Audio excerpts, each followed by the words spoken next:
ഇതുവരെ കണ്ടിട്ടില്ലെങ്കിലും പ്രേതങ്ങളിൽ വിശ്വസിക്കാൻ മനുഷ്യർക്ക് ഒരു പ്രത്യേക ത്വരയാണ്.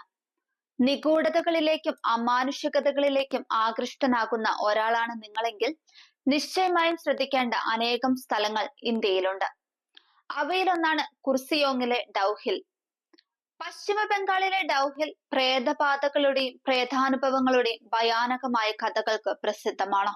പ്രേതബാധയുള്ള വിക്ടോറിയ ബോയ്സ് ഹൈസ്കൂളും കുപ്രസിദ്ധമായ ഡെത്ത് റോഡും പ്രേതാന്വേഷികളുടെ ഇഷ്ടപ്പെട്ട ഇടമാണ്. ബ്രിട്ടീഷ് കൊളോണിയൽ കാലഘട്ടത്തിൽ നിർമ്മിച്ച ഈ സ്കൂളിന്റെ ഇടനാഴികളെയും ക്ലാസ് മുറികളെയും അലഞ്ഞുതിരിയുന്ന തലയില്ലാത്ത ഒരു ആൺകുട്ടിയുടെ ആത്മാവ് വേട്ടയാടുന്നതായി പറയപ്പെടുന്നു.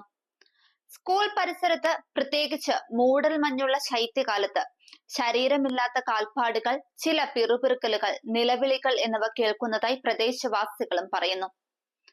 തലയില്ലാത്ത ആൺകുട്ടിയുടെ പ്രേതം വർഷങ്ങൾക്ക് മുമ്പ് സ്കൂൾ വളപ്പിൽ കൊല്ലപ്പെട്ട ഒരു വിദ്യാർത്ഥിയുടെ ആത്മാവാണെന്നാണ് വിശ്വസിക്കപ്പെടുന്നത്. മുറിച്ചു മാറ്റിയ തല കയ്യിൽ പിടിച്ച് ലക്ഷ്യമില്ലാതെ അലഞ്ഞു നടക്കുന്ന പ്രേതത്തെ കണ്ടതായി ചിലർ അവകാശപ്പെടുന്നു. പ്രേതബാധയുള്ള സ്കൂളിന് പുറമെ ഡൗഹിൽ അസ്വസ്ഥത ഉളവാക്കുന്ന ഡെത്ത് റോഡിനും പ്രസിദ്ധമാണ്. മൂടൽ മഞ്ഞിൽ മൂടപ്പെട്ടതും ഇടതൂർന്ന വനങ്ങളാൽ ചുറ്റപ്പെട്ടതുമായ ഈ റോഡ് ഭയാനകവും അശുഭകരവുമായ അന്തരീക്ഷം സൃഷ്ടിക്കുന്നു. ഡെത്ത് റോഡിലൂടെ ഒറ്റയ്ക്ക് നടക്കുന്നവർക്ക് ദുഷ്ടാത്മാക്കളെ നേരിടാനും വിശദീകരിക്കാനാകാത്ത പ്രതിഭാസങ്ങൾ അനുഭവിക്കാനും സാധ്യതയുണ്ടെന്ന് നാട്ടുകാർ വിശ്വസിക്കുന്നു. മരണപാതയിലൂടെ സഞ്ചരിച്ച യാത്രക്കാരിൽ നിന്ന് നിരവധി ഭയാനകമായ കഥകൾ ഉയർന്നു വന്നിട്ടുണ്ട്. താപനിലയിലെ പെട്ടെന്നുള്ള മാറ്റം, മരങ്ങൾക്കിടയിൽ തപ്പിത്തടയുന്ന നിഴൽ രൂപങ്ങൾ, കാണാത്ത കണ്ണുകളാൽ നിരീക്ഷിക്കപ്പെടുന്നതിന്റെ വികാരം എന്നിവയെക്കുറിച്ച് റിപ്പോർട്ടുകളുണ്ട്. റോഡരികിൽ കളിക്കുന്ന കുട്ടികളുടെ പ്രേതരൂപങ്ങൾ കണ്ടതായി ചില സന്ദർശകരും അവകാശപ്പെട്ടിട്ടുണ്ട്.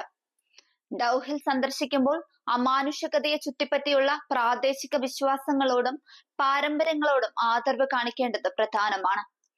പകൽ സമയത്ത് പോലും പ്രദേശം സന്ദർശിക്കുന്നവർ ആളില്ലാത്തതും മങ്ങിയതുമായ പ്രദേശങ്ങളിലേക്ക് ഒറ്റയ്ക്ക് പോകുന്നത് ഒഴിവാക്കുക. വിക്ടോറിയ ബോയ്സ് ഹൈസ്കൂൾ സന്ദർശിക്കുന്നതിന് മുൻപ് അതിന്റെ ചരിത്രപരമായ പ്രാധാന്യത്തെ മാനിക്കാൻ പ്രാദേശിക അധികാരികളിൽ നിന്ന് അനുമതി തേടുമ്പോൾ ശ്രദ്ധിക്കണമെന്നും പറയുന്നു. ഇനി അവിടെ പ്രേതമില്ലെങ്കിലും പ്രേതകഥകൾ കേൾക്കാനും ഹൊറർ ഫീൽ അനുഭവിക്കാനും ആഗ്രഹമുള്ളവർക്കും അവിടെ പോവാം.